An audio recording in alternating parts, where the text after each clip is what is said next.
everyone, I'm Becky. And I'm Sarah. And we're doing Bickering Book Reviews. Today we're talking about Jane Unlimited by Kristin Cashore. And I'm warning right now there's going to be spoilers because there's no way you can talk about this book without actually talking about it. I can't even. So Jane is she's a college dropout because of issues where she lost her money.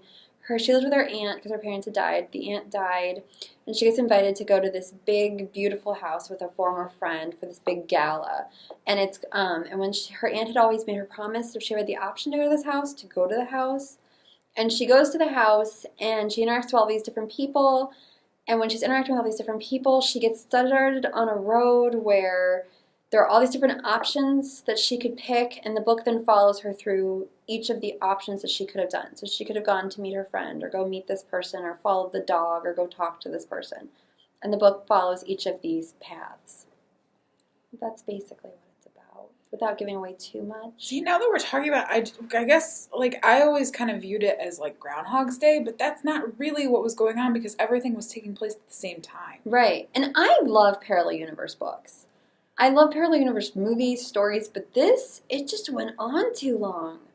So I want to kind of preface this conversation first by saying I loved Kristin Cashore's other series. I was really interested in it. I liked Graceling. I liked Fire. I thought it was interesting. I thought it was it was compelling. The characters were great. The fantasy element was great. And I really enjoyed it. We read ARCs. We got ARCs at BEA, and I will be quite honest that it was so hard to read the ARC that I also got it off of NetGalley, so I could make it really big font to make it easier to read. Same here. And I read online where somebody said that they got an ARC of Graceling and compared to what was released was very different. So that's also possible too. So here's hoping, because the problem with this book, for me, was there was no movement. So it felt like Groundhog Day, like you're doing the same thing over and over again. But then usually at the end, and even with parallel universe books, at the end you kind of come together and then there is more movement in the plot through one universe. That doesn't, I don't think, happen for me. Well, and the worlds were similar enough that I couldn't keep a lot of it straight. Right, well, and I couldn't remember what information confusing. She knew and what information she didn't know based on the chapters of the world that she was in. And I was considering starting to make notes, and I'm like, it shouldn't be that hard. No, it shouldn't. It shouldn't be that hard. And it was a really long book too. It's almost 500 pages long, isn't it? Yeah. It took me forever. I literally would read it and then stop, then read it and then stop. And the thing was that I was liking it. The first different universes, I was enjoying it because I like parallel universe books. But it just kept going on. And no. And then there gets to, and this is a big spoiler thing. But it gets to where there's a part where she's following a dog, and then the dog starts talking to her. That was weird. What is that? It wasn't that it was weird. It was unnecessary. At this point, I was done. It was the last. If she had done that, but it was necessary.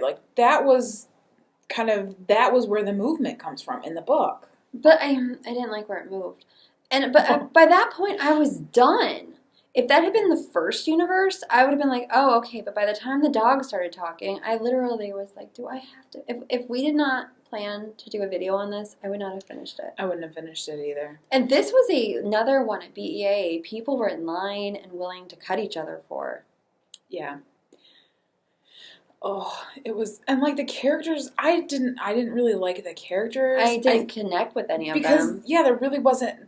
They weren't developed enough because you're changing worlds, so therefore you're changing characters. So essentially you have 5 of the same characters or however many chapters there were. Honestly, what this thing felt like to me was a Sims universe. I can't even. It felt like a Sims universe and playing with the Sims. That's what it felt like. And I'm sure there are people who are going to love it, but I was just and I mean and part of the problem is, I liked parts of it, but other parts I was just meh. I'm really wondering, though, if this is setting up another series for her. Because this read like a prequel or a prologue. This should have been just a blip in a greater story. It should have been the first, chapter of a book. And I haven't read anywhere that there's plans to do a series. We should probably just read it. Okay. So our rating system goes from 5 unicorns down to 2 unicorns, and if it was sucktacular, it gets a horse. I think on Goodreads I gave it a 3, but the more I think about it, I'm going to give it a 2. Because looking back on it, I can't remember parts of it. I can't keep it straight. It's confusing. It was not an enjoyable read. I know on Goodreads I gave it a 2. I'm seriously considering giving it a 1, but I think the fact is that I just have like this Kristin Cashore loyalty that I'm gonna give it a 2. But yeah, I wouldn't read if it was a series, I wouldn't read it. No, I wouldn't revisit this world. Yeah, I don't want to revisit the world. Yeah, and that's where we are on Jane Unlimited. Bye. All right, bye.